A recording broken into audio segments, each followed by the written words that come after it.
Welcome students. ਪਿਆਰੇ ਬੱਚਿਓ, ਤਣਾਅ ਸਾਡੇ ਵਾਤਾਵਰਣ ਦੀਆਂ ਤਬਦੀਲੀਆਂ ਜਾਂ ਚੁਣੌਤੀ ਭਰੇ ਹਾਲਾਤਾਂ ਪ੍ਰਤੀ ਸਾਡੀ ਸਰੀਰਕ ਜਾਂ ਮਾਨਸਿਕ ਪ੍ਰਤੀਕਿਰਿਆ ਹੈ। ਇਹ ਸਾਡੇ ਸਰੀਰ ਦਾ ਕੁਦਰਤੀ ਢੰਗ ਹੈ ਜਿਸ ਨਾਲ ਅਸੀਂ ਘਰ, ਸਕੂਲ ਜਾਂ ਕਿਸੇ ਹੋਰ ਦਬਾਅ ਦਾ ਸਾਹਮਣਾ ਕਰਨ ਲਈ ਤਿਆਰ ਹੋ ਜਾਂਦੇ ਹਾਂ। ਤਣਾਅ ਸਾਡੇ ਰੋਜ਼ਮर्रा ਦੇ ਜੀਵਨ ਦਾ ਇੱਕ ਹਿੱਸਾ ਹੈ। ਹਰ ਵਿਅਕਤੀ ਇਸ ਨੂੰ ਮਹਿਸੂਸ ਕਰਦਾ ਹੈ, ਚਾਹੇ ਉਹ ਵੱਡਾ ਹੋਵੇ ਜਾਂ ਬੱਚਾ। ਕੇਵਲ ਉਹਨਾਂ ਦੇ ਤਣਾਅ ਦੇ ਕਾਰਨ ਭਿੰਨ ਹੁੰਦੇ ਹਨ। ਸਾਡਾ ਵਿਦਿਆਰਥੀ ਜੀਵਨ ਵੀ ਤਣਾਅ ਤੋਂ ਮੁਕਤ ਨਹੀਂ ਹੈ। ਤੁਹਾਨੂੰ ਮੈਂ ਕੁਝ ਪ੍ਰਸਥਿਤੀਆਂ ਦਿੰਦੀ ਹਾਂ।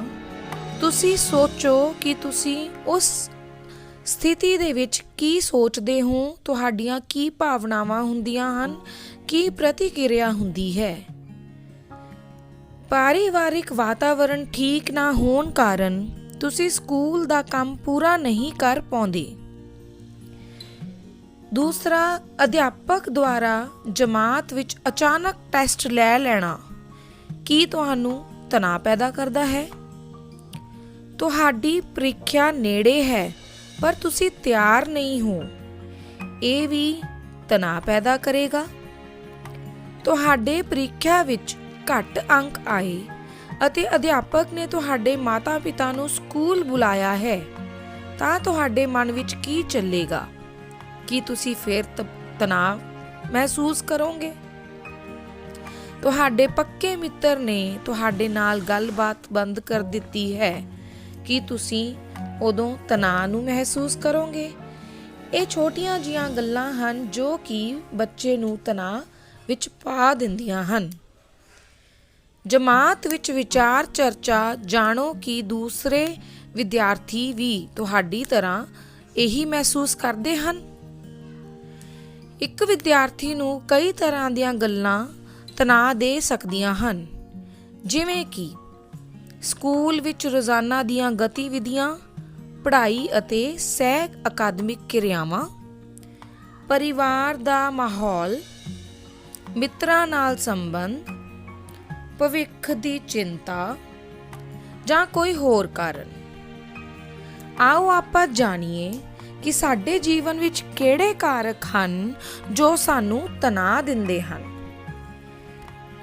ਤੁਹਾਨੂੰ ਅੱਗੇ ਇੱਕ ਚਾਰਟ ਦਿੱਤਾ ਜਾਵੇਗਾ ਜਿਸ ਵਿੱਚ ਤੁਹਾਨੂੰ ਦੱਸਿਆ ਜਾਵੇਗਾ ਕਿ ਤਣਾਅ ਕੀ ਕਾਰਨ ਹੋ ਸਕਦੇ ਹਨ। ਇਹ ਹਨ ਮਿੱਤਰ, ਪਰਿਵਾਰ, ਸਕੂਲ ਦੀਆਂ ਗਤੀਵਿਧੀਆਂ, ਪੜ੍ਹਾਈ, ਭਵਿੱਖ ਜਾਂ ਹੋਰ ਕਾਰਨ।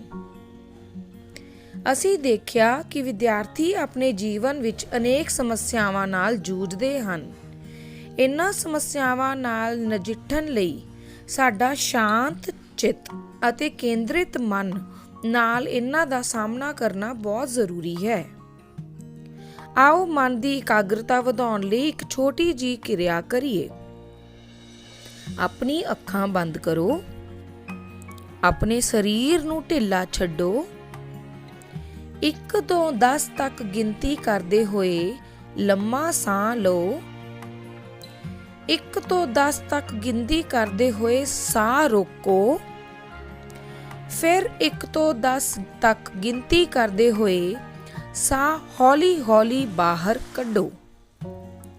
ਇਸ ਕਿਰਿਆ ਨੂੰ 3 ਵਾਰ ਦੁਹਰਾਓ। ਦਿਨ ਵਿੱਚ ਜਦ ਕਦੇ ਸਮਾਂ ਮਿਲੇ ਇਸ ਕਿਰਿਆ ਨੂੰ ਕਰੋ।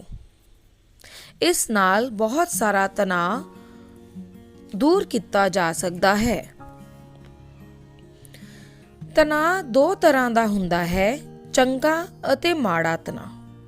ਚੰਗਾ ਤਣਾਅ ਤੁਹਾਨੂੰ ਕੰਮ ਕਰਨ ਲਈ ਪ੍ਰੇਰਿਤ ਕਰਦਾ ਹੈ, ਧਿਆਨ ਕੇਂਦਰਿਤ ਰੱਖਦਾ ਹੈ ਅਤੇ ਅੱਗੇ ਵਧਣ ਵਿੱਚ ਮਦਦ ਕਰਦਾ ਹੈ, ਜਿਵੇਂ ਕਿ ਪ੍ਰੀਖਿਆ ਦੀ ਚਿੰਤਾ ਨਾਲ ਅਭਿਆਸ ਕਰਨਾ।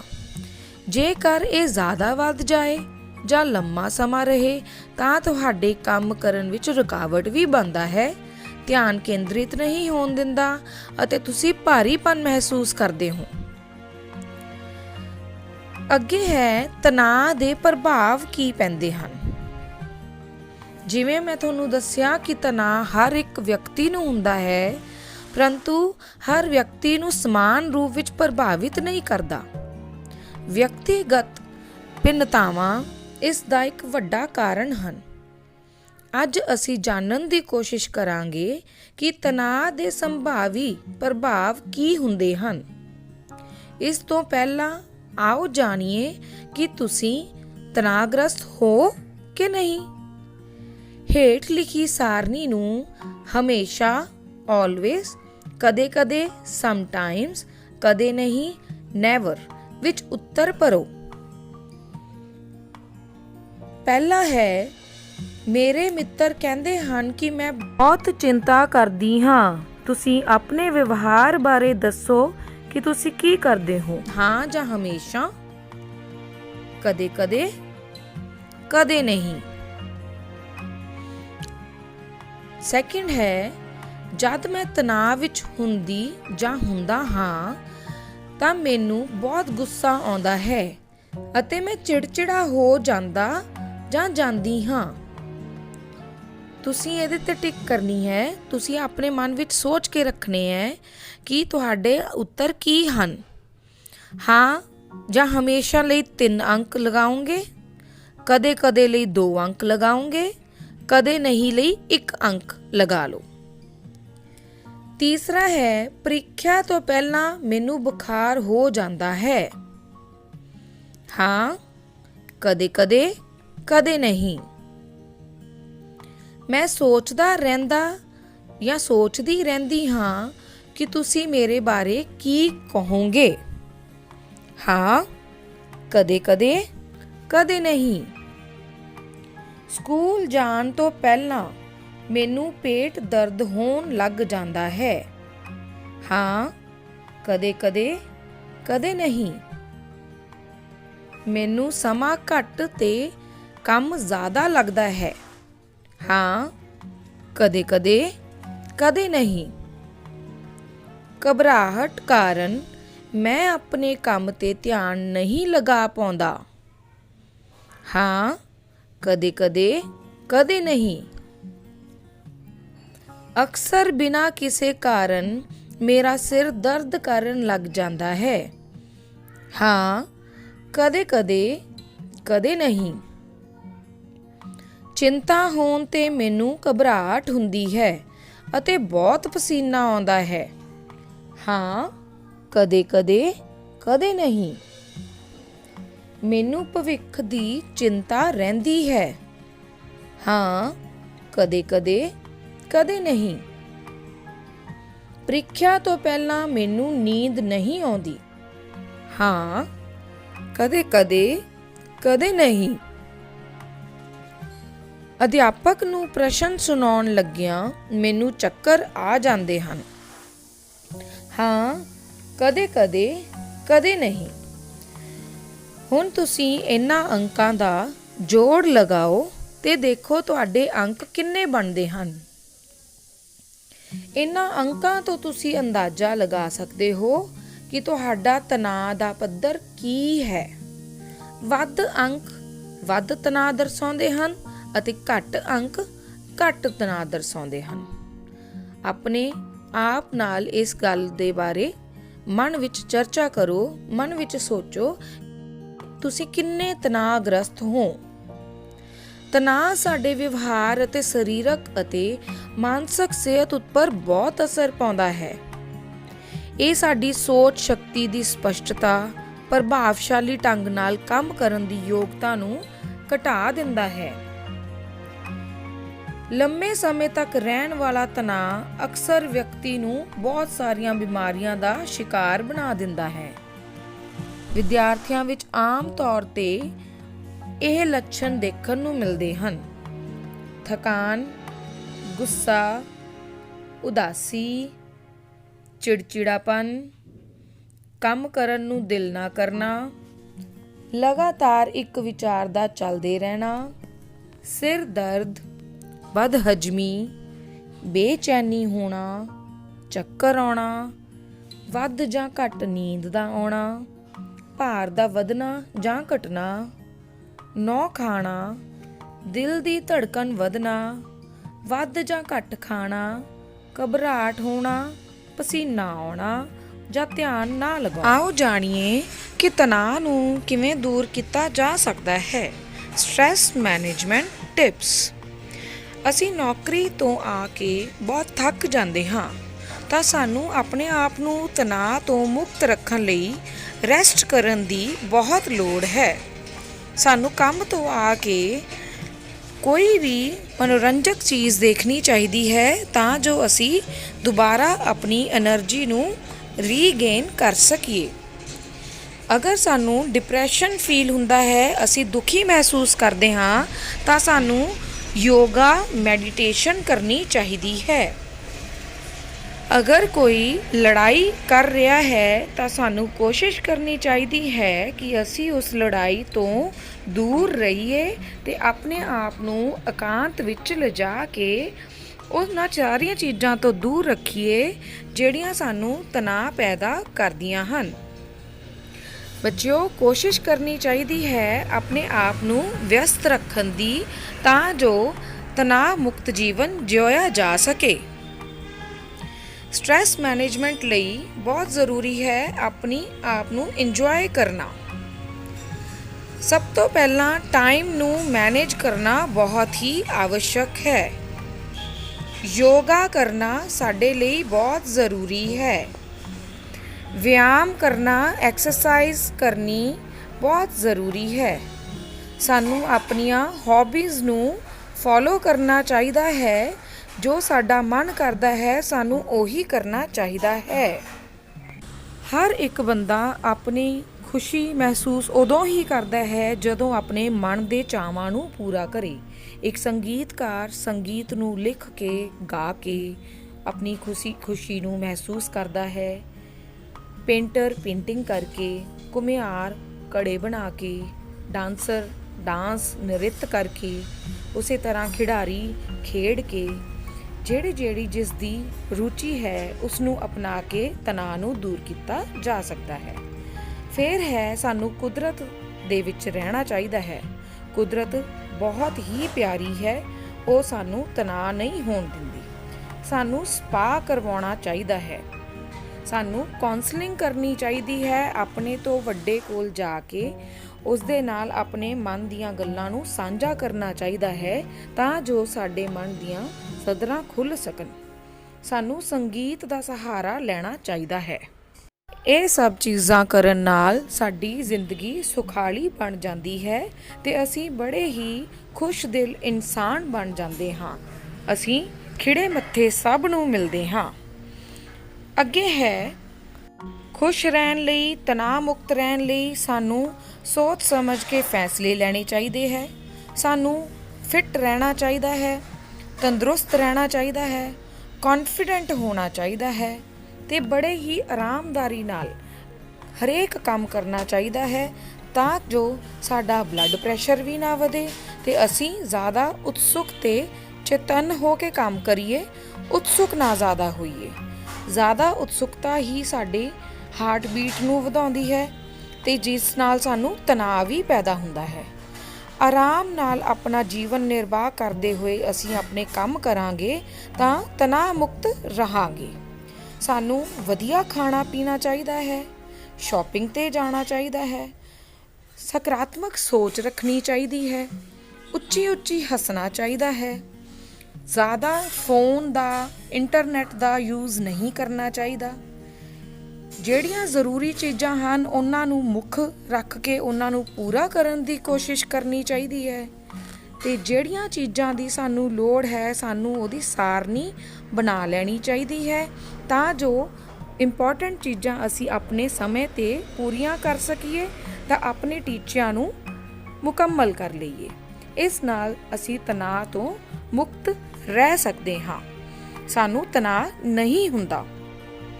ਫਿਰ ਹੈ stress management, clear your mind, relax your body and lead a happier and healthier life. ਆਪਦੇ ਮਨ ਨੂੰ, ਦਿਮਾਗ ਨੂੰ ਸਾਫ਼ ਰੱਖੋ ਤੇ ਤੰਦਰੁਸਤ ਜੀਵਨ ਦਾ ਨਿਰਵਾਹ ਕਰੋ। ਹੈਪੀਨੈਸ ਐਵਰੀ ਡੇ, ਹਰ ਦਿਨ ਖੁਸ਼ ਰਹੋ ਤਾਂ ਜ਼ਿੰਦਗੀ ਖੁਸ਼ਹਾਲ ਰਹੇਗੀ। ਤਣਾਅ ਮੁਕਤੀ ਲਈ ਇਹ ਵੀ ਜ਼ਰੂਰੀ ਹੈ ਕਿ ਅਸੀਂ ਖੁਸ਼ ਰਹੀਏ ਤੇ ਖੁਸ਼ ਰਹਿਣ ਦੇ ਬਹੁਤ ਸਾਰੇ ਫੈਕਟਰ ਹਨ। ਸਭ ਤੋਂ ਪਹਿਲਾਂ ਕਿ ਸਾਨੂੰ ਸ਼ੱਕ ਤੋਂ ਮੁਕਤ ਹੋਣਾ ਚਾਹੀਦਾ ਹੈ। ਸਾਨੂੰ ਕਿਸੇ ਤੇ ਜਾਂ ਆਪਣੇ ਆਪ ਤੇ ਸ਼ੱਕੀ ਨਹੀਂ ਹੋਣਾ ਚਾਹੀਦਾ। ਸਾਨੂੰ ਆਪਣੀ ਟਾਈਮ ਤੇ એનર્ਜੀ, ਊਰਜਾ ਨੂੰ ਵੇਸਟ ਨਹੀਂ ਕਰਨਾ ਚਾਹੀਦਾ। ਸਾਨੂੰ ਭਵਿੱਖ ਦੇ ਬਾਰੇ ਜਾਂ ਪਾਸਟ ਦੇ ਬਾਰੇ ਨਹੀਂ ਸੋਚਣਾ ਚਾਹੀਦਾ। ਭੂਤਕਾਲ ਬਾਰੇ ਨਾ ਸੋਚ ਕੇ ਸਾਨੂੰ ਵਰਤਮਾਨ ਵਿੱਚ ਹੀ ਰਹਿ ਕੇ ਆਪਣਾ ਜੀਵਨ ਨਿਰਵਾਹ ਕਰਨਾ ਚਾਹੀਦਾ ਹੈ।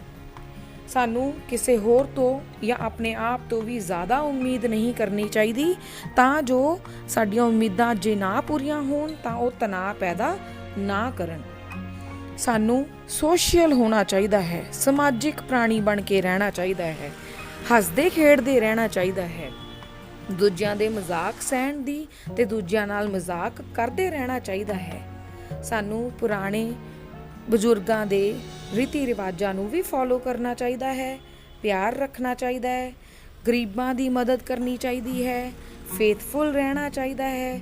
ਜਦੋਂ ਅਸੀਂ ਆਪਣੇ ਮਨ ਨੂੰ ਖੁਸ਼ ਰੱਖਾਂਗੇ, ਚੰਗੀਆਂ ਚੀਜ਼ਾਂ ਕਰਕੇ ਆਪਣਾ ਦਿਲ ਖੁਸ਼ ਰੱਖਾਂਗੇ ਤਾਂ ਤਣਾਅ ਹੋ ਹੀ ਨਹੀਂ ਸਕਦਾ। ਸਾਨੂੰ ਵਿਸ਼ਵਾਸ ਰੱਖਣਾ ਚਾਹੀਦਾ ਹੈ ਪਰਮਾਤਮਾ ਤੇ, ਆਪਣੇ ਆਪ ਤੇ, ਆਪਣੀ ਸ਼ਕਤੀ ਤੇ, ਆਪਣੇ ਵਿੱਚ ਕੌਨਫੀਡੈਂਸ ਰੱਖਣਾ ਚਾਹੀਦਾ ਹੈ। ਸਾਨੂੰ ਇੱਕ ਟੀਚਾ ਬਣਾ ਲੈਣਾ ਚਾਹੀਦਾ ਹੈ ਕਿ ਜ਼ਿੰਦਗੀ ਦੇ ਵਿੱਚ ਅਸੀਂ ਇਹ ਬਣਨਾ ਹੈ ਤੇ ਉਸ ਦੇ ਲਈ ਹੀ ਸਾਨੂੰ ਆਪਣੀ ਜ਼ਿੰਦਗੀ ਨੂੰ ਗੁਜ਼ਾਰਦੇ ਰਹਿਣਾ ਚਾਹੀਦਾ ਹੈ। ਜਦੋਂ ਤੁਸੀਂ ਆਪਣੀ ਉਸ ਟੀਚੇ ਵੱਲ ਭੱਜੋਗੇ ਤਾਂ ਤੁਹਾਨੂੰ ਆਪਣੀ ਮੰਜ਼ਿਲ ਦਿਸੇਗੀ। ਉਸ ਨੂੰ ਪੂਰਾ ਕਰਨ ਲਈ ਤੁਸੀਂ ਪੂਰੀ ਵਾਹ ਲਗਾਓਗੇ ਤੇ ਜਦੋਂ ਉਹ ਪੂਰੀ ਹੋ ਜਾਏਗੀ ਤੁਹਾਨੂੰ ਖੁਸ਼ੀਆਂ ਹੀ ਖੁਸ਼ੀਆਂ ਮਿਲਣਗੀਆਂ ਤੇ ਤਣਾਅ ਬਿਲਕੁਲ ਨਹੀਂ ਹੋਏਗਾ। ਤੁਸੀਂ ਇਸ ਤਰ੍ਹਾਂ ਇਹਨਾਂ ਚੀਜ਼ਾਂ ਨੂੰ ਅਪਣਾ ਕੇ ਤਣਾਅ ਮੁਕਤ ਜੀਵਨ ਜਿਉ ਸਕਦੇ ਹੋ। ਕਿਸੇ ਨੇ ਕਿਹਾ ਹੈ, ਉਹ stress give me a break, ਉਹ ਤਣਾਅ ਮੈਨੂੰ ਬ੍ਰੇਕ ਦੇ, ਦੂਰ ਜਾ ਤੇ ਲੀਡ ਅ ਹੈਪੀਅਰ ਲਾਈਫ, ਮੈਨੂੰ ਵਧੀਆ ਲਾਈਫ ਜਿਉਣ ਦੇ। ਤੁਸੀਂ ਆਪਣੇ ਆਪ ਨੂੰ ਕਦੇ ਨਾ ਕਹੋ ਕਿ ਮੇਰੇ ਕੋਲ ਟਾਈਮ ਨਹੀਂ ਹੈ, ਕਿਉਂਕਿ ਇਹ ਕਹਿਣ ਨਾਲ ਸਾਡੇ ਮਨ ਦੇ ਵਿੱਚ ਇੱਕ ਇਹੋ ਜਿਹੀ ਉਤੇਜਨਾ ਪੈਦਾ ਹੁੰਦੀ ਹੈ ਜੋ ਸਾਨੂੰ ਤਣਾਅ ਦਿੰਦੀ ਹੈ, ਸਾਡੀ ਐਫੀਸ਼ੀਐਂਸੀ ਨੂੰ, ਕੰਮ ਕਰਨ ਦੀ ਕੁਸ਼ਲਤਾ ਨੂੰ ਘਟਾ ਦਿੰਦੀ ਹੈ।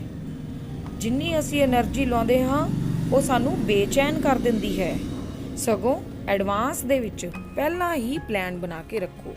ਤੁਸੀਂ ਕਹੋ ਕਿ ਸਾਡੇ ਕੋਲ ਬਹੁਤ ਸਮਾਂ ਹੈ ਤੇ ਮੈਂ ਲੇਜ਼ੀ ਨਹੀਂ ਹਾਂ, ਮੈਂ ਬਹੁਤ ਆਰਾਮ ਨਾਲ ਕੰਮ ਕਰਾਂਗਾ। ਇਹ ਗੱਲ ਨੂੰ ਬਾਰ-ਬਾਰ ਰਿਪੀਟ ਕਰੋ, ਬਾਰ-ਬਾਰ ਦੁਹਰਾਓ ਕਿ ਮੈਂ ਫਿਜ਼ੀਕਲੀ ਫਿਟ ਹਾਂ, ਮੈਂ ਮੈਂਟਲੀ ਰਿਲੈਕਸ ਹਾਂ, ਕਿਉਂਕਿ ਜਿਹੜੀ ਚੀਜ਼ ਤੁਸੀਂ ਆਪਣੇ ਦਿਮਾਗ ਨੂੰ ਭੇਜੋਗੇ ਉਹੀ ਚੀਜ਼ ਉਹੀ ਬੋਡੀ ਤੁਹਾਡੀ ਫੀਲ ਕਰੂਗੀ। ਲੰਬੇ ਲੰਬੇ ਸਾਹ ਲਓ, ਸਾਰੇ ਕੰਮ ਇੱਕ ਜਗ੍ਹਾ ਤੇ ਲਿਖ ਲਓ ਤੇ ਸਮਾਂ ਦੇ ਆਉਣ ਦੇ ਨਾਲ ਨਾਲ ਉਸ ਨੂੰ ਪੂਰੇ ਕਰਦੇ ਰਹੋ। ਕੰਮ ਪੂਰੇ ਹੁੰਦੇ ਜਾਣਗੇ, ਤਣਾਅ ਮੁਕਤ ਜੀਵਨ ਜਿਉਂਦੇ ਜਾਵਾਂਗੇ। ਇਹ ਬਹੁਤ ਜ਼ਰੂਰੀ ਹੈ ਦਿਨ ਦੀ ਸ਼ੁਰੂਆਤ ਬਹੁਤ ਵਧੀਆ ਕੀਤੀ ਜਾਵੇ ਜੇ ਅਸੀਂ ਤਣਾਅ ਮੁਕਤ ਜੀਵਨ ਜਿਉਣਾ ਹੈ। ਬਹੁਤ ਵਧੀਆ ਤਿਆਰ ਹੋਵੋ ਤਾਂ ਕਿ ਅੰਦਰੋਂ ਹੀ ਖੁਸ਼ੀ ਪ੍ਰਾਪਤ ਹੋਵੇ। ਜੋ ਚੀਜ਼ਾਂ ਤੁਹਾਨੂੰ ਦੁੱਖ ਦਿੰਦੀਆਂ ਹਨ ਉਹਨਾਂ ਤੋਂ ਦੂਰ ਰਹੋ।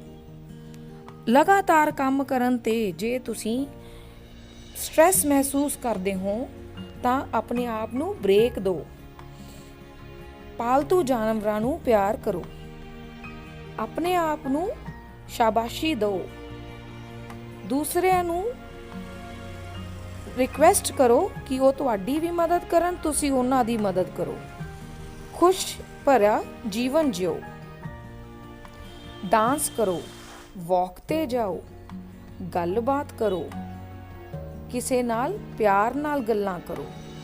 ਫੋਕਸ ਰੱਖੋ ਉਸ ਗੱਲ ਤੇ ਜੋ ਤੁਸੀਂ ਕਰਨਾ ਹੈ। ਆਪਣੇ ਇਮੋਸ਼ਨਸ ਤੇ ਕੰਟਰੋਲ ਰੱਖੋ। ਜੋ ਚੀਜ਼ਾਂ ਤੁਹਾਡੀ ਲਾਈਫ ਦੇ ਵਿੱਚ ਚੁਣੌਤੀਆਂ ਲੈ ਕੇ ਆਉਂਦੀ ਹੈ ਉਸ ਨੂੰ ਚੈਲੰਜ ਸਮਝ ਕੇ ਪੂਰਾ ਕਰੋ। ਸਮਾਈਲ ਕਰਦੇ ਰਹੋ, ਸਮਾਈਲ ਕਰਦੇ ਕਰਦੇ ਆਪਣੀ ਜ਼ਿੰਦਗੀ ਨੂੰ ਜਿਉਂਦੇ ਜਾਓ। ਸਟ੍ਰੈਸ ਦਾ ਤਾਂ ਸਵਾਲ ਹੀ ਨਹੀਂ ਉੱਠੇਗਾ। ਇੱਕ ਸਟੋਰੀ ਹੈ ਜਿਹਦੇ ਵਿੱਚ ਅਧਿਆਪਕ ਇੱਕ ਗਲਾਸ ਪਾਣੀ ਦਾ ਚੁੱਕ ਕੇ ਆਪਣੇ ਬੱਚਿਆਂ ਨੂੰ ਪੁੱਛਦਾ ਹੈ ਕਿ ਇਸ ਦਾ weight ਕਿੰਨਾ ਹੋਵੇਗਾ। ਬੱਚੇ ਜਵਾਬ ਦਿੰਦੇ ਹਨ 20 ਗ੍ਰਾਮ ਤੋਂ 500 ਗ੍ਰਾਮ ਤੱਕ ਵੱਖਰੇ ਵੱਖਰੇ ਜਵਾਬ ਆਉਂਦੇ ਹਨ। ਅਧਿਆਪਕ ਦੱਸਦਾ ਹੈ ਕਿ ਇਸ ਦੇ weight ਦਾ ਕੋਈ ਮਤਲਬ ਨਹੀਂ, ਇਟ ਡਜ਼ਨਟ ਮੈਟਰ। ਡਿਪੈਂਡ ਕੀ ਕਰਦਾ ਹੈ ਕਿ ਤੁਸੀਂ ਇਸ ਨੂੰ ਕਿੰਨੀ ਦੇਰ ਤੱਕ ਚੁੱਕ ਕੇ ਰੱਖਿਆ ਹੈ। ਜੇ ਤੁਸੀਂ ਇਹਨੂੰ 1 ਮਿੰਟ ਤੱਕ ਚੁੱਕਿਆ ਹੈ ਤਾਂ ਇਸ ਨਾਲ ਕੋਈ ਨੁਕਸਾਨ ਨਹੀਂ ਹੋਏਗਾ, ਕੋਈ ਪ੍ਰੋਬਲਮ ਨਹੀਂ ਆਵੇਗੀ। ਪਰ ਜੇ ਤੁਸੀਂ ਇਸ ਨੂੰ ਘੰਟੇ ਲਈ ਚੁੱਕ ਕੇ ਰੱਖੋਗੇ ਤਾਂ ਤੁਹਾਡੇ ਬਾਂਹ ਵਿੱਚ ਦਰਦ ਹੋਣ ਲੱਗੇਗਾ, ਅਤੇ ਜੇ ਤੁਸੀਂ 1 ਦਿਨ ਲਈ ਚੁੱਕ ਕੇ ਰੱਖੋਗੇ ਤਾਂ ਤੁਹਾਨੂੰ ਐਂਬੂਲੈਂਸ ਨੂੰ ਬੁਲਾਉਣਾ ਪਵੇਗਾ। ਕਹਿਣ ਤੋਂ ਭਾਵ ਇਹ ਹੈ ਕਿ ਜਿੰਨੀ ਦੇਰ ਤੱਕ ਤੁਸੀਂ ਕਿਸੇ ਬਰਡਨ ਨੂੰ, ਕਿਸੇ ਬੋਝ ਨੂੰ ਚੁੱਕੀ ਰੱਖੋਗੇ ਤਾਂ ਉਹ ਵੱਧਦਾ ਹੀ ਜਾਵੇਗਾ, ਘਟੇਗਾ ਨਹੀਂ। ਭਾਵ ਜਿੰਨਾ ਸਟ੍ਰੈਸ ਤੁਸੀਂ ਚੁੱਕ ਕੇ ਰੱਖੋਗੇ ਉਹ ਤੁਹਾਡੀ ਬੋਡੀ ਤੇ ਦਿਮਾਗ 'ਤੇ ਬਹੁਤ ਮਾੜਾ ਅਸਰ ਪਾਵੇਗਾ। ਜਿਵੇਂ ਤੁਸੀਂ ਇੱਕ ਗਲਾਸ ਚੁੱਕਿਆ ਤੇ ਉਹਨੂੰ ਜੇ ਰੱਖ ਦਿੱਤਾ ਤਾਂ ਉਹ ਸਾਡੇ ਜ਼ਿੰਦਗੀ ਤੇ, ਸਾਡੇ ਦਿਮਾਗ ਤੇ, ਸਰੀਰ ਤੇ ਕੋਈ ਅਸਰ ਨਹੀਂ ਪਾਵੇਗਾ। ਉਸੇ ਤਰ੍ਹਾਂ ਹੀ ਅਗਰ ਤਣਾਅ ਹੁੰਦਾ ਹੈ ਕੰਮ ਕਰਦੇ ਹੋਏ, ਤਾਂ ਜਦੋਂ ਅਸੀਂ ਘਰੇ ਵਾਪਸ ਆਉਂਦੇ ਹਾਂ ਤਾਂ ਉਦੋਂ ਸਾਨੂੰ ਸਾਰਾ ਤਣਾਅ ਬਾਹਰ ਛੱਡ ਕੇ ਆਉਣਾ ਚਾਹੀਦਾ ਹੈ। ਫੈਮਿਲੀ ਇੱਕ ਅਜਿਹੀ ਚੀਜ਼ ਹੈ ਜੋ ਸਾਰੇ ਦੁੱਖਾਂ ਨੂੰ ਦੂਰ ਕਰ ਦਿੰਦੀ ਹੈ। ਘਰੇ ਆਉਂਦਿਆਂ ਹੀ ਸਾਨੂੰ ਆਪਣੇ ਬੱਚਿਆਂ ਦੇ ਵਿੱਚ, ਆਪਣੇ ਮਾਂ-ਬਾਪ ਦੇ ਵਿੱਚ ਰੁੱਝ ਜਾਣਾ ਚਾਹੀਦਾ ਹੈ ਅਤੇ ਉਹਨਾਂ ਦੀ ਖੁਸ਼ੀਆਂ ਦੇ ਵਿੱਚ ਆਪਣੀ ਖੁਸ਼ੀ ਅਤੇ ਆਪਣੀ ਖੁਸ਼ੀਆਂ ਜਾਂ ਗਮੀਆਂ ਵੀ ਉਹਨਾਂ ਨੂੰ ਦੱਸਣੀਆਂ ਚਾਹੀਦੀਆਂ ਹਨ, ਤਾਂ ਜੋ ਖੁਸ਼ੀਆਂ ਭਰਿਆ ਜੀਵਨ ਜਿਉ ਸਕੀਏ। ਸਟ੍ਰੈਸ ਨੂੰ ਮੈਨੇਜ ਕਰਨ ਲਈ ਕੁਝ ਹੋਰ ਵੀ ਤਰੀਕੇ ਹਨ, ਕੁਝ ਹੋਰ ਵੀ ਟਿਪਸ ਹਨ ਜਿਸ ਨਾਲ ਅਸੀਂ ਤਣਾਅ ਨੂੰ ਮੈਨੇਜ ਕਰ ਸਕਦੇ ਹਾਂ। ਅਸੀਂ ਬੜੀ ਤੇਜ਼ੀ ਨਾਲ ਜ਼ਿੰਦਗੀ ਵਿੱਚ ਕਾਮਯਾਬੀਆਂ ਪਾਉਣ ਲਈ ਭੱਜਦੇ ਜਾ ਰਹੇ ਹਾਂ, ਜਿਸ ਦੇ ਨਤੀਜੇ ਵਜੋਂ ਸਾਨੂੰ ਸਟ੍ਰੈਸ ਹੋ ਜਾਂਦਾ ਹੈ। ਇਹ ਗਲਤ ਨਹੀਂ ਹੈ ਕਿ ਅਸੀਂ ਵੱਡੇ ਸੁਪਨੇ ਲਈਏ, ਪਰ ਜੇਕਰ ਉਹਨਾਂ ਨੂੰ ਅਸੀਂ ਨਹੀਂ ਪਾ ਸਕਦੇ ਤਾਂ ਜ਼ਰੂਰੀ ਨਹੀਂ ਕਿ ਅਸੀਂ ਸਟ੍ਰੈਸ ਫੀਲ ਕਰੀਏ, ਬਲਕਿ ਸਾਨੂੰ ਰੀਅਲਿਸਟਿਕ ਗੋਲਸ, ਪ੍ਰੈਕਟੀਕਲ ਤਰੀਕੇ ਅਪਣਾ ਕੇ ਹੌਲੀ-ਹੌਲੀ ਆਪਣੀ ਮੰਜ਼ਿਲ ਤੱਕ ਪਹੁੰਚਣ ਦੀ ਕੋਸ਼ਿਸ਼ ਕਰਦੇ ਰਹਿਣਾ ਚਾਹੀਦਾ ਹੈ। ਅਸੀਂ ਬਹੁਤ ਵਾਰ ਹੁੰਦਾ ਹੈ ਕਿ ਆਪਣੇ ਇਸ ਰੁਝੇਵੇਂ ਭਰੀ ਜ਼ਿੰਦਗੀ ਵਿੱਚ ਨਹਾਉਣ ਦਾ ਵੀ ਟਾਈਮ ਨਹੀਂ ਕੱਢਦੇ। ਸਾਨੂੰ ਲੰਮਾ ਸਮਾਂ ਨਹਾਉਣ ਲਈ ਕੱਢਣਾ ਚਾਹੀਦਾ ਹੈ ਤਾਂ ਜੋ ਬੋਡੀ ਰਿਲੈਕਸ ਹੋ ਸਕੇ। ਅਗਲਾ ਹੈ, ਸਾਨੂੰ ਇਹ ਪਤਾ ਹੋਣਾ ਚਾਹੀਦਾ ਹੈ ਕਿ ਸਮੇਂ ਨੂੰ ਕਿਸ ਤਰ੍ਹਾਂ ਮੈਨੇਜ ਕਰਨਾ ਹੈ। ਕਈ ਵਾਰ ਹੁੰਦਾ ਹੈ ਕਿ ਅਸੀਂ ਓਵਰਵਰਕ ਦੇ ਬਰਡਨ ਦੇ ਵਿੱਚ ਬ੍ਰੇਕਡਾਊਨ ਮਹਿਸੂਸ ਕਰਦੇ ਹਾਂ ਤੇ ਸੋਚਦੇ ਹਾਂ ਕਿ ਸਾਡੇ ਤੋਂ ਇਹ ਕੰਮ ਹੈਂਡਲ ਨਹੀਂ ਹੋਵੇਗਾ, ਤੇ ਇਸ ਨੂੰ ਅਵੋਇਡ ਕਰਨ ਲਈ ਸਮੇਂ ਦੀ ਮੈਨੇਜਮੈਂਟ ਬਹੁਤ ਜ਼ਰੂਰੀ ਹੈ। ਸਾਨੂੰ ਟਾਈਮ ਟੇਬਲ ਸੈੱਟ ਕਰ ਲੈਣਾ ਚਾਹੀਦਾ ਹੈ ਤਾਂ ਕਿ ਬੋਡੀ ਅਤੇ ਮਾਈਂਡ ਨੂੰ ਰਿਲੈਕਸੇਸ਼ਨ ਮਿਲ ਸਕੇ ਤੇ ਟਾਈਮ ਵੀ ਮਿਲੇ। ਜਿਵੇਂ ਕਿ ਅਸੀਂ ਦੇਖ ਸਕਦੇ ਹਾਂ ਕਿ ਸਾਨੂੰ ਆਪਣੇ ਕੰਮਾਂ ਨੂੰ ਰੀਅਲਿਸਟਿਕ ਬਣਾਉਣਾ ਚਾਹੀਦਾ ਹੈ ਤੇ ਮੈਨੇਜ ਕਰ ਲੈਣਾ ਚਾਹੀਦਾ ਹੈ। ਜ਼ਰੂਰੀ ਹੈ ਕਿ ਅਸੀਂ ਇੰਪੋਰਟੈਂਟ ਚੀਜ਼ਾਂ ਨੂੰ ਪਹਿਲ ਦਈਏ। ਜਿਹੜੀਆਂ ਚੀਜ਼ਾਂ ਸਾਡੇ ਵਿੱਚ ਵਧੀਆ ਹਨ, ਅਸੀਂ ਆਪਣੇ ਆਪ ਨੂੰ ਰਿਵਾਰਡ ਦਈਏ ਤੇ ਸੋਚੀਏ ਕਿ ਅਸੀਂ ਉਹ ਕੰਮ ਵਧੀਆ ਕਰ ਰਹੇ ਹਾਂ। ਇੱਕ ਕੈਲੰਡਰ ਬਣਾ ਲੈਣਾ ਚਾਹੀਦਾ ਹੈ ਤਾਂ ਜੋ ਸਮੇਂ ਸਿਰ ਕੰਮ ਕੀਤਾ ਜਾ ਸਕੇ ਤੇ ਇੰਪੋਰਟੈਂਟ ਤੇ ਅਨਇੰਪੋਰਟੈਂਟ ਕੰਮਾਂ ਬਾਰੇ ਵੀ ਸਾਨੂੰ ਧਿਆਨ ਰਹੇ। ਸਾਨੂੰ ਪਲੈਨਿੰਗ ਕਰਕੇ, ਫੋਕਸਡ ਹੋ ਕੇ ਤੇ ਮੋਟੀਵੇਸ਼ਨ ਦੇ ਨਾਲ ਅੱਗੇ ਵਧਦੇ ਰਹਿਣਾ ਚਾਹੀਦਾ ਹੈ। ਰਿਮਾਈਂਡਰ ਲਗਾ ਲੈਣੇ ਚਾਹੀਦੇ ਹਨ ਤਾਂ ਜੋ ਕੋਈ ਵੀ ਕੰਮ ਸਮੇਂ ਤੋਂ ਪਹਿਲਾਂ ਜਾਂ ਸਮੇਂ ਤੋਂ ਬਾਅਦ ਨਾ ਛੁੱਟੇ। ਸਾਨੂੰ ਮਲਟੀਟਾਸਕਿੰਗ ਨਹੀਂ ਕਰਨੀ ਚਾਹੀਦੀ, ਬਲਕਿ ਆਪਣਾ ਕੰਮ ਵੰਡ ਕੇ ਕਰਨਾ ਚਾਹੀਦਾ ਹੈ, ਸਮੇਂ ਦੇ ਮੁਤਾਬਿਕ ਵੀ ਤੇ ਆਪਣੇ ਨਾਲ ਦੇ ਲੋਕਾਂ ਦੇ ਨਾਲ ਵੀ ਵੰਡ ਕੇ ਕੰਮ ਨੂੰ ਕਰਨ ਨਾਲ ਕੰਮ ਜਲਦੀ ਵੀ ਹੁੰਦਾ ਹੈ ਤੇ ਸਟ੍ਰੈਸ ਵੀ ਨਹੀਂ ਮਿਲਦਾ। ਕੰਮ ਕਰਦੇ ਸਮੇਂ ਇਹ ਦੇਖਦੇ ਰਹੋ ਕਿ ਕਿਸੇ ਇੱਕ ਕੰਮ ਤੇ ਕਿੰਨਾ ਸਮਾਂ ਲੱਗ ਰਿਹਾ ਹੈ। Don't work on impulse, eliminate time wasters. ਜਿਹੜੇ ਕੰਮ ਤੁਹਾਡਾ ਜ਼ਿਆਦਾ ਸਮਾਂ ਵੇਸਟ ਕਰ ਰਹੇ ਹਨ ਉਹਨਾਂ ਨੂੰ ਬਾਅਦ ਦੇ ਵਿੱਚ ਕਰੋ। ਜਲਦੀ ਕੰਮ ਕਰਨਾ ਸਟਾਰਟ ਕਰੋ ਤਾਂ ਜੋ ਉਸ ਨੂੰ ਟਾਈਮ ਸਿਰ ਫਿਨਿਸ਼ ਕੀਤਾ ਜਾ ਸਕੇ। ਇੱਕ ਲਿਸਟ ਬਣਾਓ ਜਿਹਦੇ ਵਿੱਚ ਤੁਸੀਂ ਲਿਖੋ ਕਿ ਕਿਹੜੇ ਕੰਮ ਕਰਨੇ ਹਨ ਤੇ ਕਿਹੜੇ ਨਹੀਂ ਕਰਨੇ। ਤੇ ਜਿੰਨਾ ਸਿਹਤ ਅਲਾਉ ਕਰਦੀ ਹੈ ਓਨਾ ਹੀ ਕੰਮ ਕਰੋ। ਓਵਰਵਰਕ ਤੁਹਾਨੂੰ ਸਟ੍ਰੈਸ ਹੀ ਦੇਵੇਗਾ। ਅੱਗੇ ਹੈ ਤਣਾਅ ਮੁਕਤ ਰਹਿਣ ਲਈ ਬਹੁਤ ਜ਼ਰੂਰੀ ਹੈ ਲੰਮੇ ਸਾਹ ਲੈਣਾ। ਸਾਹ ਲੈਣਾ ਆਮ ਗੱਲ ਹੈ ਜਿਸ ਦੀ ਮਹੱਤਤਾ ਅਸੀਂ ਨਹੀਂ ਸਮਝਦੇ, ਪਰ ਸਾਹ ਲੈਂਦੇ ਹੋਏ ਜੇਕਰ ਅਸੀਂ ਲੰਮਾ ਸਾਹ ਅੰਦਰ ਲਈਏ ਅਤੇ ਕਾਰਬਨ ਡਾਈਆਕਸਾਈਡ ਹੌਲੀ ਛੱਡੀਏ ਤਾਂ ਮਨ ਸ਼ਾਂਤ ਤੇ ਰਿਲੈਕਸ ਹੋ ਜਾਂਦਾ ਹੈ। ਇਹੀ ਟੈਕਨੀਕ ਯੋਗਾ ਅਤੇ ਮੈਡੀਟੇਸ਼ਨ ਵਿੱਚ ਵਰਤੀ ਜਾਂਦੀ ਹੈ ਜੋ ਸਾਨੂੰ ਚੇਤਨ ਵੀ ਬਣਾਉਂਦੀ ਹੈ। ਅਗਲੀ ਟਿਪ ਹੈ ਉੱਚੀ ਹੱਸਣਾ। ਇੰਨੀ ਤੇਜ਼ ਭੱਜਦੀ ਜ਼ਿੰਦਗੀ ਵਿੱਚ ਅਸੀਂ ਖੁੱਲ੍ਹ ਕੇ ਹੱਸਣਾ ਵੀ ਭੁੱਲ ਗਏ ਹਾਂ। ਜਿਵੇਂ ਕਿ ਮੈਂ ਪਹਿਲਾਂ ਦੱਸਿਆ ਕਿ ਹੱਸਣਾ ਸਾਡੇ ਖੁਸ਼ਹਾਲ ਜੀਵਨ ਲਈ ਬਹੁਤ ਜ਼ਰੂਰੀ ਹੈ। ਅਸੀਂ ਹੱਸਣ ਲਈ ਕਾਮੇਡੀ ਨਾਲ ਭਰਪੂਰ ਫਿਲਮਾਂ ਦੇਖ ਸਕਦੇ ਹਾਂ, ਅਜਿਹੇ ਦੋਸਤਾਂ ਨਾਲ ਘੁੰਮ ਸਕਦੇ ਹਾਂ ਜੋ ਕਿ ਸਾਨੂੰ ਖੁਸ਼ ਅਤੇ ਹਸਾਉਣ ਵਿੱਚ ਮਾਹਿਰ ਹੋਣ। ਸਾਨੂੰ ਜੋਕਸ ਕਰੈਕ ਕਰਨੇ ਚਾਹੀਦੇ ਹਨ ਤਾਂ ਜੋ ਅਸੀਂ ਹੱਸਦੇ ਖੇਡਦੇ ਰਹੀਏ। ਹੱਸਣ ਦੀ ਕੋਈ ਉਮਰ ਨਹੀਂ ਹੁੰਦੀ, ਇਸ ਲਈ ਖੁੱਲ੍ਹ ਕੇ ਹੱਸੋ। ਅਗਲਾ ਟਿਪ ਹੈ ਆਪਣੇ ਪਾਲਤੂ ਜਾਨਵਰਾਂ ਦੇ ਨਾਲ ਸਮਾਂ ਬਤੀਤ ਕਰਨਾ। ਇਹ ਦੇਖਿਆ ਗਿਆ ਹੈ ਕਿ ਜਿਨ੍ਹਾਂ ਦੇ ਘਰ ਪਾਲਤੂ ਜਾਨਵਰ ਹੁੰਦੇ ਹਨ ਉਹ ਉਹਨਾਂ ਨਾਲ ਖੇਡਦੇ ਹਨ, ਉਹਨਾਂ ਨੂੰ ਬਹੁਤ ਪਿਆਰ ਕਰਦੇ ਹਨ ਤੇ ਆਪਣੇ ਆਪ ਨੂੰ ਸਟ੍ਰੈਸ ਫ੍ਰੀ ਰੱਖਦੇ ਹਨ। ਇਹ ਬੜਾ ਹੀ ਆਸਾਨ ਹੈ ਤਣਾਅ ਮੁਕਤ ਹੋਣ ਲਈ ਆਪਣੇ ਪਾਲਤੂ ਜਾਨਵਰਾਂ ਨੂੰ ਪਿਆਰ ਕਰਨਾ। ਅੱਗੇ ਹੈ ਸੰਗੀਤ ਸੁਣਨਾ ਜਾਂ ਗੀਤ ਗਾਉਣਾ। ਇਹ ਆਪਣੇ ਆਪ ਵਿੱਚ ਹੀ ਇੱਕ ਥੈਰੇਪੀ ਹੈ। ਸਾਨੂੰ ਆਪਣਾ ਮਨਪਸੰਦ ਸੰਗੀਤ ਸੁਣਨਾ ਚਾਹੀਦਾ ਹੈ, ਨੱਚਣਾ ਗਾਉਣਾ ਚਾਹੀਦਾ ਹੈ। ਇਸ ਤਰ੍ਹਾਂ ਅਸੀਂ ਤਣਾਅ ਮੁਕਤ ਰਹਿ ਸਕਦੇ ਹਾਂ। ਇੱਕ ਹੋਰ ਟਿਪ ਤਣਾਅ ਨੂੰ ਦੂਰ ਰੱਖਣ ਦੀ ਇਹ ਹੈ ਕਿ ਸਾਨੂੰ ਕੁਝ ਨਵਾਂ ਸਿੱਖਣਾ ਚਾਹੀਦਾ ਹੈ। ਹਮੇਸ਼ਾ ਕੁਝ ਨਵਾਂ ਸਿੱਖਣ ਲਈ ਤਿਆਰ ਰਹਿਣਾ ਚਾਹੀਦਾ ਹੈ। ਹਰ ਰੋਜ਼ ਜੇਕਰ ਅਸੀਂ ਕੁਝ ਨਵਾਂ ਸਿੱਖਣ ਦੀ ਸੋਚ ਰੱਖੀਏ ਤਾਂ ਉਹ ਸਾਨੂੰ ਕ੍ਰੀਏਟਿਵ ਵੀ ਬਣਾਉਂਦੀ ਹੈ, ਬਿਜ਼ੀ ਰੱਖਦੀ ਹੈ ਤੇ ਸਟ੍ਰੈਸ ਫ੍ਰੀ ਜ਼ਿੰਦਗੀ ਜਿਉਣ ਵਿੱਚ ਮਦਦ ਕਰਦੀ ਹੈ। ਸਾਨੂੰ ਕੁਦਰਤ ਦੇ ਨਾਲ ਸਮਾਂ ਬਿਤਾਉਣ ਦੀ ਆਦਤ ਪਾਉਣੀ ਚਾਹੀਦੀ ਹੈ ਕਿਉਂਕਿ ਕੁਦਰਤ ਸਾਡੀ ਹਰ ਤਕਲੀਫ ਦੂਰ ਕਰ ਸਕਦੀ ਹੈ। ਸਾਨੂੰ ਦੋਸਤਾਂ ਨਾਲ ਬੀਚ ਤੇ ਟ੍ਰਿਪ ਤੇ ਜਾਣਾ ਚਾਹੀਦਾ ਹੈ। ਨਵੀਆਂ ਥਾਵਾਂ ਤੇ ਜਾ ਕੇ ਨਵੇਂ ਅਨੁਭਵ ਸਾਡੀ ਰੋਜ਼ਾਨਾ ਦੀ ਜ਼ਿੰਦਗੀ ਦੀ ਨੀਰਸਤਾ ਨੂੰ ਤੋੜ ਦਿੰਦੀ ਹੈ ਅਤੇ ਨਵੀਂ ਖੁਸ਼ੀ ਦੀ ਲਹਿਰ ਲੈ ਕੇ ਆਉਂਦੀ ਹੈ। ਤਣਾਅ ਮੁਕਤ ਰਹਿਣ ਲਈ ਬਹੁਤ ਜ਼ਰੂਰੀ ਹੈ ਕਿ ਅਸੀਂ ਕੁਦਰਤ ਦੇ ਨਜ਼ਾਰਿਆਂ ਨੂੰ ਦੇਖੀਏ। ਇਹ ਦੇਖਿਆ ਗਿਆ ਹੈ ਕਿ ਜਦੋਂ ਅਸੀਂ ਸਟ੍ਰੈਸਡ ਹੁੰਦੇ ਹਾਂ ਜਾਂ ਤਾਂ ਅਸੀਂ ਖਾਣ ਤੋਂ ਮਨਾ ਕਰਦੇ ਹਾਂ ਜਾਂ ਸਟ੍ਰੈਸ ਵਿੱਚ ਹੀ ਭੋਜਨ ਖਾਂਦੇ ਹਾਂ ਤਾਂ ਉਸ ਦਾ ਸਾਡੇ ਤੇ ਬਹੁਤ ਬੁਰਾ ਅਸਰ ਪੈਂਦਾ ਹੈ। ਸਾਨੂੰ ਹਮੇਸ਼ਾ ਚੰਗੇ ਮੂਡ ਦੇ ਵਿੱਚ ਭੋਜਨ ਕਰਨਾ ਚਾਹੀਦਾ ਹੈ ਤੇ ਹਮੇਸ਼ਾ ਹੈਲਦੀ ਫੂਡ ਖਾਣਾ ਚਾਹੀਦਾ ਹੈ ਤੇ ਜੰਕ ਫੂਡ ਤੋਂ ਗੁਰੇਜ਼ ਕਰਨੀ ਚਾਹੀਦੀ ਹੈ। ਸਾਨੂੰ ਕੋਸ਼ਿਸ਼ ਕਰਨੀ ਚਾਹੀਦੀ ਹੈ ਕਿ ਅੱਜ ਦੇ ਤਕਨੀਕੀ ਯੁੱਗ ਦੇ ਵਿੱਚ ਵੀ ਜਦੋਂ ਇਨਸਾਨ ਸੋਸ਼ਲ ਮੀਡੀਆ ਤੇ ਇੰਨਾ ਐਕਟਿਵ ਹੋ ਗਿਆ ਹੈ ਕਿ ਦਿਨ ਰਾਤ ਵੀ ਨਹੀਂ ਦੇਖਦਾ, ਸਾਨੂੰ ਕੋਸ਼ਿਸ਼ ਕਰਨੀ ਚਾਹੀਦੀ ਹੈ ਕਿ ਪੂਰੀ ਨੀਂਦ ਲਈਏ।